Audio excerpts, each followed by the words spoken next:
It's that time! These are the best books around, and nothing will ever keep them down. But in all seriousness, I'm here to tell you guys about my very favorite reads of 2024. We've got everything here from spine-chilling horror to weird fiction, and even some romance? Who am I? But what these books have in common is that they all stuck with me long after I turned that last page. If you're looking for your next great read, or you just want to know what makes the cut, stick around and we are going to dive into my very best of 2024.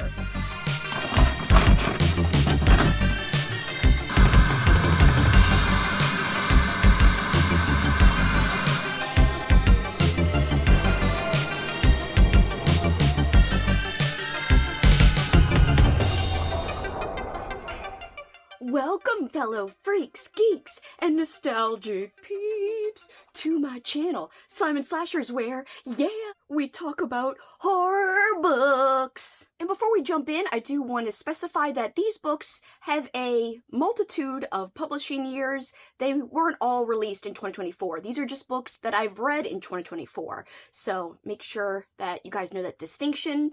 There is a 2024 release on this list, though, so there is a 2024 book here. Also, there are randomly 4 books from 2021, there are 2 books from 1979, and 2 books from 2023. My oldest book is from 1972, but this list encompasses a lot of different decades, including books that were published in the 80s and 90s, as well as in the 2000s, the 2010s, and throughout the 2020s as well. Alright, in no particular order, let's start off with Dark Matter. It's the book that I just finished most recently. It is a ghost story by Michelle Pavier. I think that's how you say her last name. Please excuse me if it isn't. This book was published in 2010. It is a slow burn, eerie, atmospheric winter read. It takes place back in 1937, so there is a historical fiction element to it. We are following this group of scientists who go on an Arctic expedition, and they plan to winter over in the Arctic, which is kind of scary. And it becomes extra scary when supernatural things may begin to occur. Or are the scientists just losing their minds? You will have to read it to find out, but I loved it. I thought the slow build dread was so well done, and I loved Michelle Pavier's writing. So can't wait to read more from her. Next up, our 2024 release that I teased. It is Mother Dear by Ivy Tholen. I know you guys have heard me talk about Tastes Like Candy by Ivy Tholen lots of times before, but I'm not gonna ever shut up about her because I love her. And I might even like Mother Dear even better than frickin' Tastes Like Candy, which is saying a lot because I have touted Tastes Like Candy for years now as my favorite slasher book, but this one gives it a run for its money. It starts off very fast-paced and really exciting. However, it does give you character development, and it does have bouts of time where you really get to know these characters and their quirks and their weirdness, because we do follow a family who is pretty dysfunctional, to say the least. And we've got maybe perhaps some murderers in the family, or at least a murderer in the family, and it's just a lot of fun to see how they react to stress, what they get up to, and also seeing how they all relate to each other, which I found really, really intriguing. And actually, it had a lot of heart for being a slasher book, which is kind of crazy to say. So to me, it had comedy, it had heart, it had emotion, it had awesome kills. So to me, it checked all the boxes, and I highly recommend this if you're looking for a slasher book that has a little bit more to it than just great kills. Can it be true? Another romance makes my top reads of the year for a second year in a row? Yes! Alright, so The First Date Prophecy by Kate and Danny Tamborelli. It had to make the list. So cute, so nostalgic, and it is fantastic. If you maybe think that the name Danny Tamborelli is familiar to you, it's because he is the actor who played Little Pete from The Adventures of Pete and Pete, but also he was in many other things throughout the 90s, including The Mighty Ducks. I love this though. Him and his actual real-life wife wrote this book together. It's almost like their meet cute, but fictionalized a little bit, so thought it was so cute. And I will say that this does take place in modern times, but there's plenty of nostalgia because one of the main characters is a grown-up 90s childhood star. Sound familiar? Yeah, sounds like Danny Tamborelli in real life. So Awesome, awesome, 5-star read, so enjoyable. If you like romance, you might want to pick this one up. And if you don't, this might be one that strikes your fancy, because it doesn't have a lot of spice, but it does have a lot of heart and some really fun comedy too. Next up, we've got a novella. This is The Despicable Fantasies of Quentin Surganoff, and this is one of my weird literature books that are on the list. It does have horror elements, so it's not just pure weird lit. It does have that darkness to it, that gore, that creepiness, but it also has some zany vibes, some quirky vibes, and it is a really intriguing and a very unique story. So we're following our main character, Quentin, and we're following him in two timelines. One where he is a professional wrestler, and the other where he's all of a sudden a dinosaur. And as the story unfolds, we find out what happened and why. Also, there's humor in here, and there's plenty of nostalgia in this one too, because we've got lots of references to movies like Pretty in Pink, and of course, old school wrestling in itself is kind of nostalgic, at least to me, so there's those references as well. I mean, they're fictionalized, but it still kind of mirrors actual old school wrestling references in a way, so it still works for being nostalgic in my opinion. Awesome, awesome, awesome book. More people should check it out. This was an easy 5 stars. I've never read anything like this before. Next up, we've got another horror book, but this one's more cozy horror, and honestly, I would barely even call it horror. To me, this is just a literary book, a regular fiction book, with some, you know, witchy vibes, but to me, it really had a coziness to it. It had a lot of wonderful imagery, especially like it invoked a lot of feelings of fall time, and that is Cackle by Rachel Harrison. This was so enjoyable. My very first book I've read by Rachel Harrison, but it will not be my last because I loved her writing style. It was so easy to get into, and I loved her portrayal of, you know, female friendship and also just female-centric type of issues and type of storytelling. I really liked it a lot. So we're following our main character who is going through a very tough breakup, and she moves to a new place. She tries to figure out who she is without this other person, and that's kind of the majority of the story, is just following her and her journey and her adventures and her making new friends, including one that may have witchy vibes. I don't know. You'll have to read it to see, but this was so awesome, so cozy. I can't wait to read more from her. Next up, another romance book. Can you believe it? More than one romance book has made my top books list, and that is A Little Magic. Not to be confused with Just Like Magic, which is my favorite romance book of all time. This book, it's called A Little Magic, but this also has become now one of my new favorite romance books of all time. This one was published back in 2023. It takes place in the wintertime. We've got hockey references because one of the characters played for the Bruins, which I loved because I'm a Bruins fan, so it kind of checked some personal biased boxes, but also it had the sweetest romance. I loved it. I made a journal spread for it in my journal, and it was so fun to find little pictures that evoked the vibes of the book.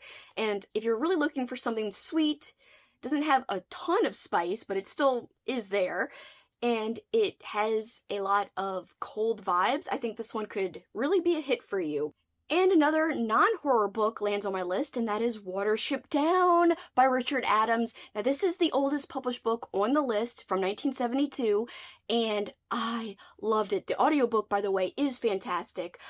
I have been a long-time fan of the animated movie, which also came out in the 70s, about 1978, and I grew up watching that movie, even though I would say it's not really a movie for kids, even though it is animated.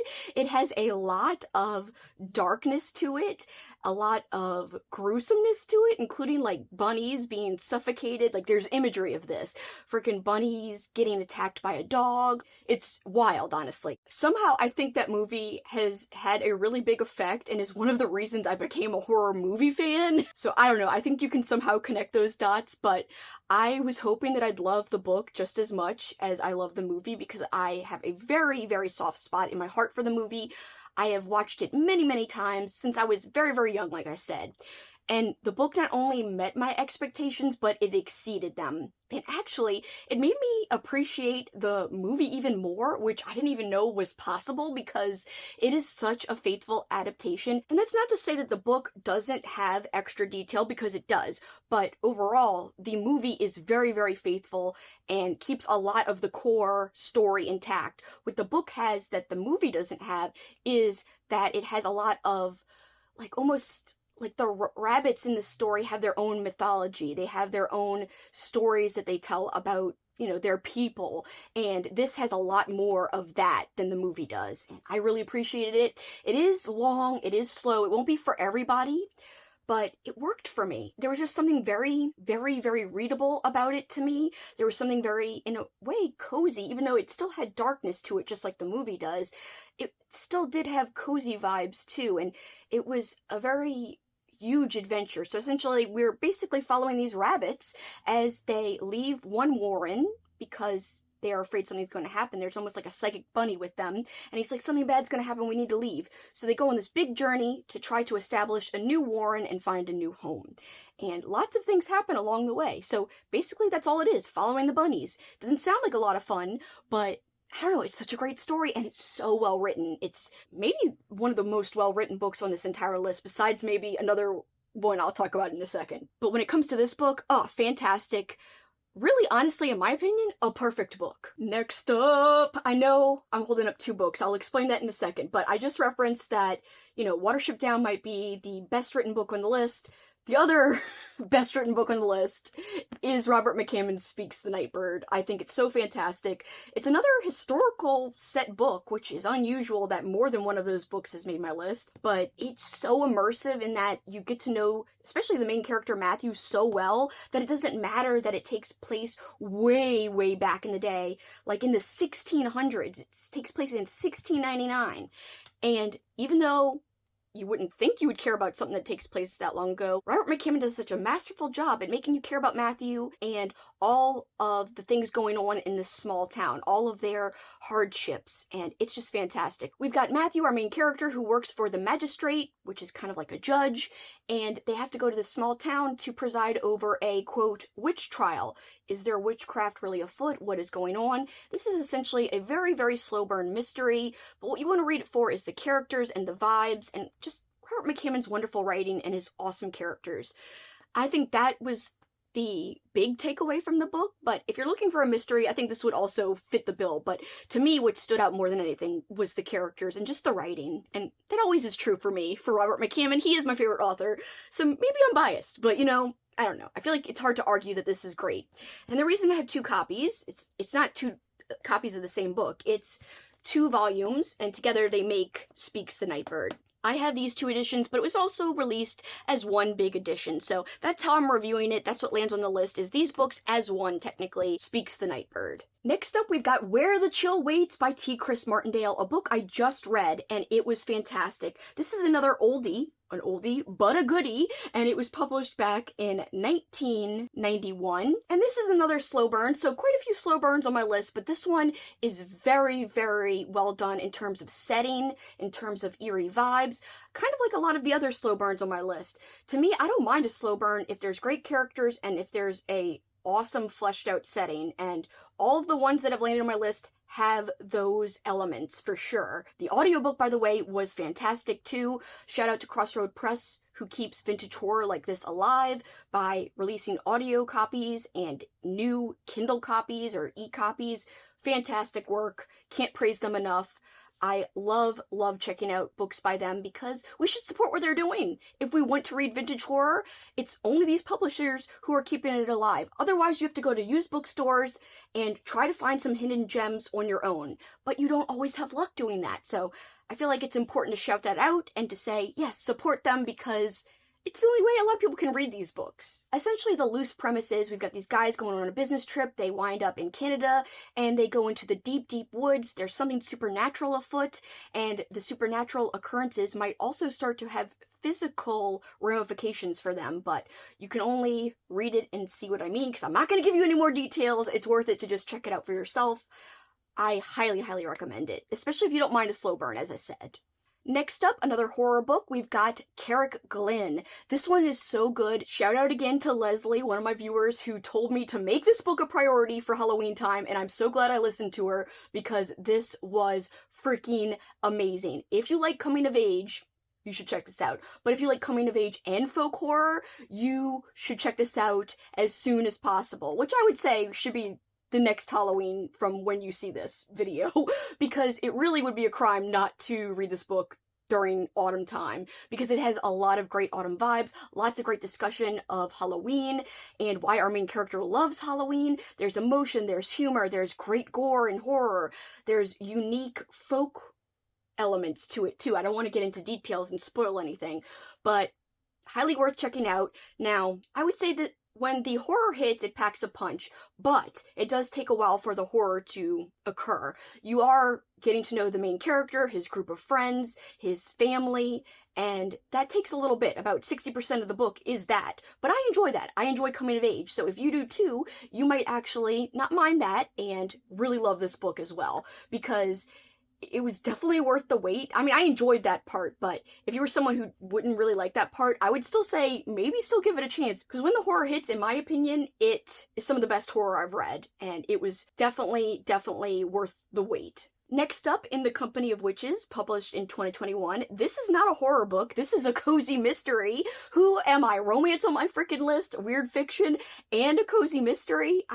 I'm having an identity crisis, but in the best way. I don't mind. I don't mind at all. This one was so heart-wrenching at the end. I cried, but also it was so cute. It had all the vibes, and much like Cackle, this one was cozy too. So this was a great autumn read. I highly recommend it for that time of year because it is set during that time of year, and it's got a cat, it's got magic. It was a really pleasant surprise, and big shout out to Erin from the channel, Erin Megan, who was the one who put this book on my radar. She also gave it 5 stars, by the way, so if you don't even like cozy mysteries, this could be one that is up your alley too. You never know, especially if you're looking for something that is very autumnal, because I feel like this one was definitely that. Next up, The Hike by Drew McCary, and this is another non-horror book. This is more of a weird literary fiction book, and we are following this guy as he gets essentially lost going down this path down a mountain, and he has to go on a hike of sorts, but not your typical hike that you think of when you're thinking of going out for a little stroll. This is not that.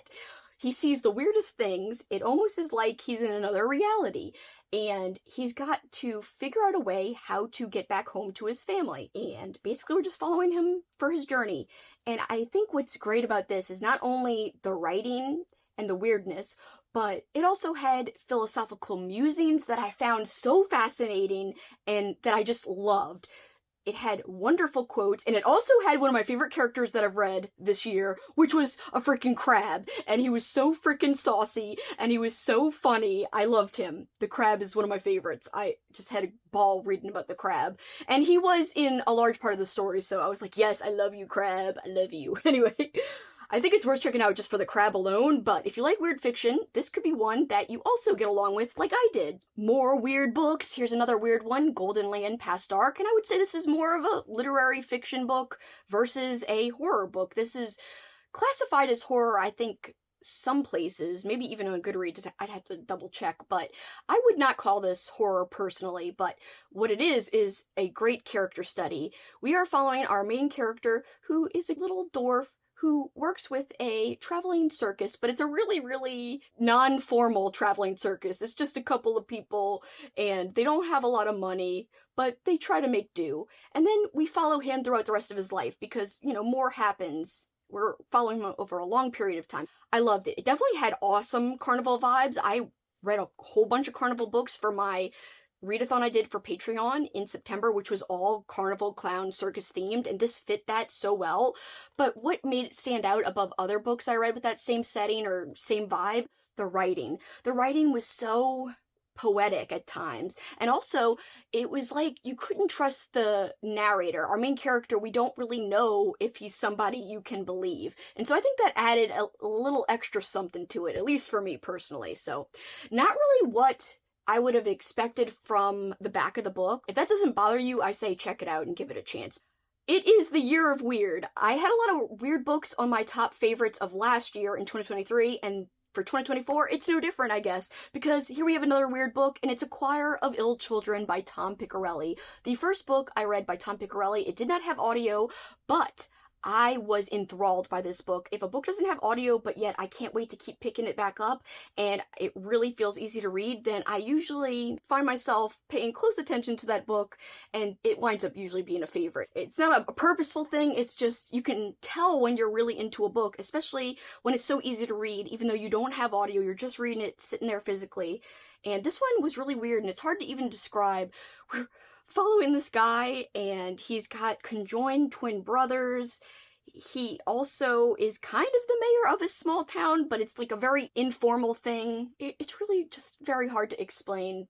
There are also these freaking, like, witches, kind of, that want this dude's sperm, and so that doesn't sound really appealing. It doesn't really make it sound like you should read it, but it was great. I can't explain it, but it wouldn't be for everybody, but it was almost like a little fever dream in a way.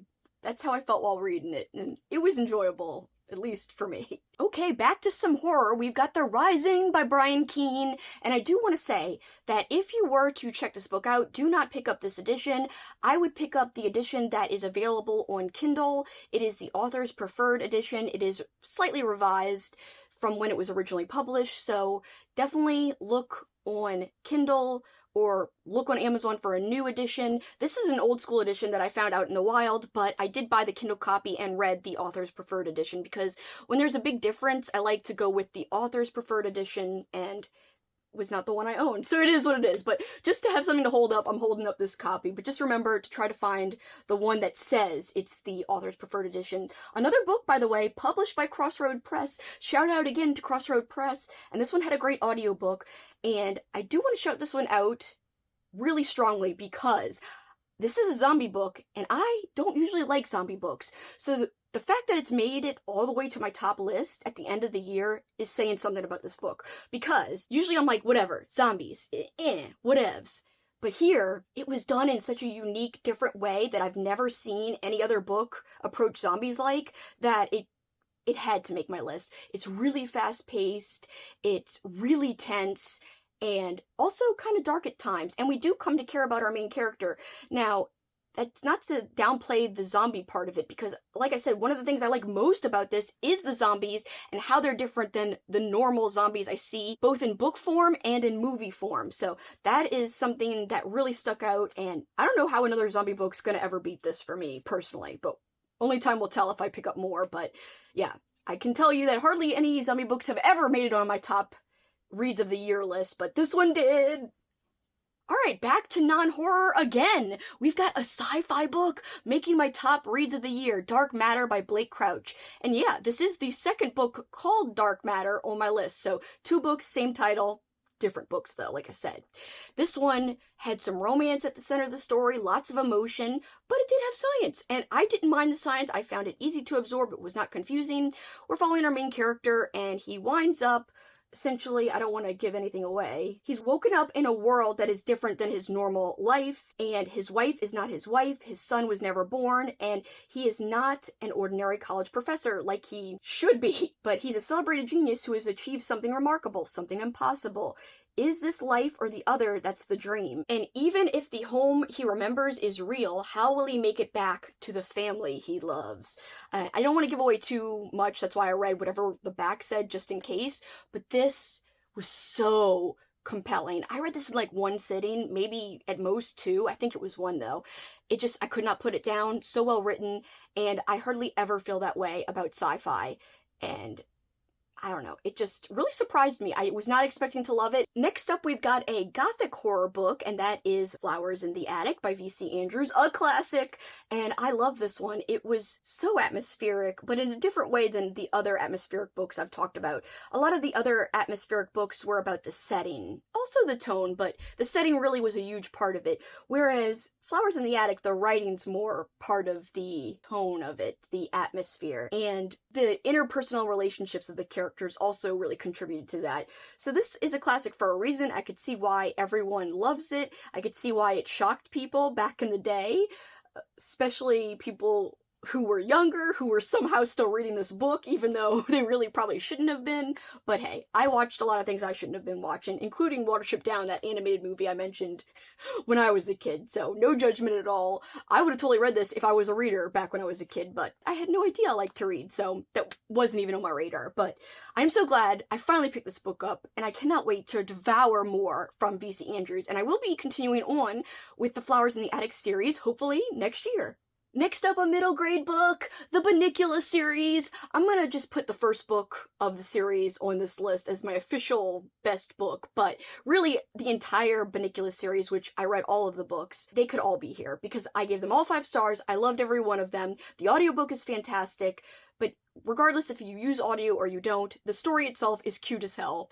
It's about this cute little family of pets, and they're humans, and the first book is essentially about how the family gets a new pet bunny, and the other pets are suspicious that that bunny could be a vampire of sorts and could be sucking the veggies dry of their color. And it's just so adorable. I can't really say too much because I think you should just experience it for yourself if you've somehow not read it like I hadn't until this very year. So thank you to Amy from Amy Noel Reads because she put this on my radar, and I'm so glad she did because it's a book series that I will revisit time and time again.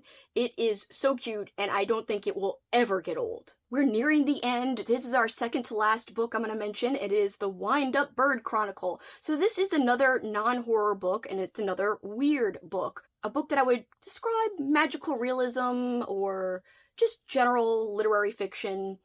It is so weird. This book is by Haruki Murakami. I can't even say really why I enjoyed it because sometimes it was slow and meandering and other times it was puzzling, and I don't know if you get all the answers you're looking for either, but it was just an experience. And sometimes the reading experience is so different and so weird in itself that it makes the book that much better. I can't even really describe it.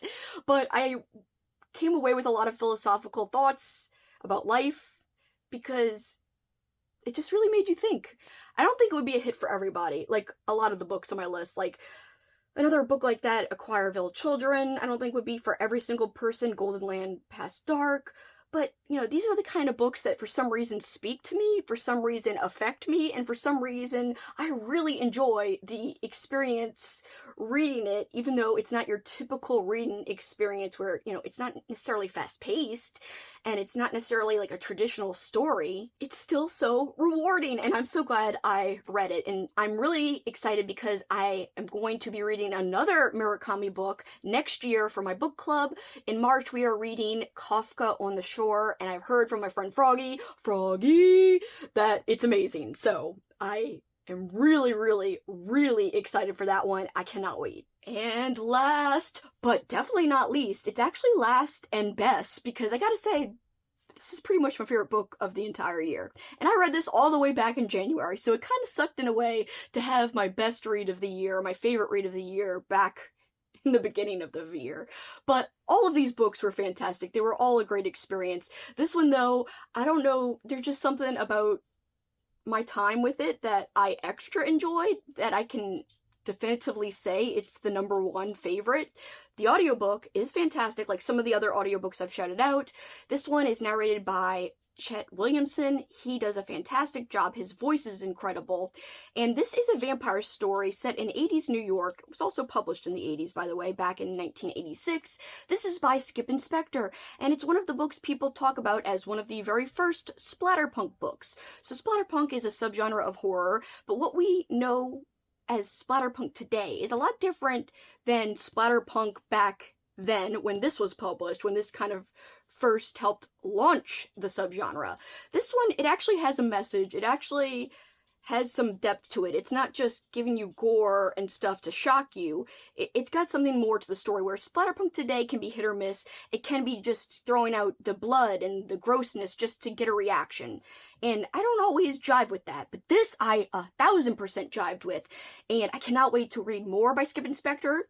In fact, I wanted to read more from them, so much so that I made another book of theirs, one of my book club books, for 2025. So in May of 2025, we'll be reading The Scream by them, and I hope I will like it as much as this. So this is just such a different, unique vampire story, and the setting of New York is super gritty, super, I mean, perfect for the time that it's set in, perfect for the time it was published in, because you could just picture the gross subways and, like, the seedy freaking people hanging around, and especially the no-good peeps, like, trying to make trouble. But our villain just seems so perfectly placed in that setting, and I have heard, my friend Andrew told me this, and he read it somewhere, that the main antagonist character was the inspiration for the creation of the character Spike from Buffy the Vampire Slayer, which is insane. But once you read it, you can really see why that is. Like, spiky hair, freaking leather, freaking kind of, badass, like, vampire, but also has emotion. I don't know. It's so great. It's so great. And once you think you know who the villain is, there's also like an extra little surprise and there's something more to it. So I just loved it. The setting was great. The characters are great. The freaking gore was fantastic. The treatment of vampires was way better than I expected, because I'm not really a big vampire person, just like zombies. Those are the two big traditional monsters that I don't actually love, vampires and freaking zombies. But the two books that landed on my list did those monsters very, very well and very differently than I usually see it, and so that's why the book stood out to me. But there's a lot of things that make this great. This is my old copy. Andrew, my friend from It Came From the Page, check out his channel, did gift me a way better copy. I didn't want to risk damaging it, so I'm just holding up my old copy that I did use to read as I listened when I was reading this back in January. But I'm so glad I finally checked it out, and I'm really eager for more Skip Inspector, so can't wait for May for that book club book, The Scream, and I'm just hoping I'll like it this much. But I don't know if it could beat this, because this was just so good. And splatterpunk done right, old school horror done right, and I think a lot of people, even people who aren't huge fans of vintage horror, could like this. Now, you know, there are some dated things. That is true with almost any vintage horror book, so just go in knowing that, but otherwise, if you're okay with that, I think this could be a hit for a lot of people, and I wish even more people would check it out. Okay, that was the list. Have you guys read any of the books that were on my list? If so, what did you think about them, and why? It's okay if you didn't like any of the books on my list. More power to you. I just like to hear from you no matter what, because it's fun to hear you guys' opinions. And if you want to leave a comment but you don't know what to say, I don't know if there's a train emoji, but for the light at the end, like, to represent the subway, maybe leave a train or a little vampire emoji, just to represent that book and how much I love it. So I think that would be the perfect emoji, just to say that you were here, and I would really appreciate it. Alright guys, I appreciate you watching, but if you're looking for more top lists from me, I did just release one that I'm really excited about. It was my 10 hidden gem reads from 2024. Books that are underrated on Goodreads. Books that have less than 400 ratings on Goodreads, so books that not a lot of people know about or talk about. So if you're looking for some hidden gems, check out that video. There are different books on that list than on this list. There's a few that are in common, but for the most part, they're different lists, of course.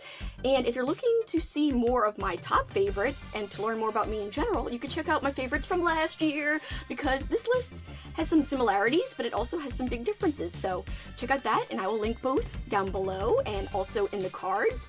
Alright guys, but for this time, that is it for me. Till next time, you know what you can do. Keep on killing it.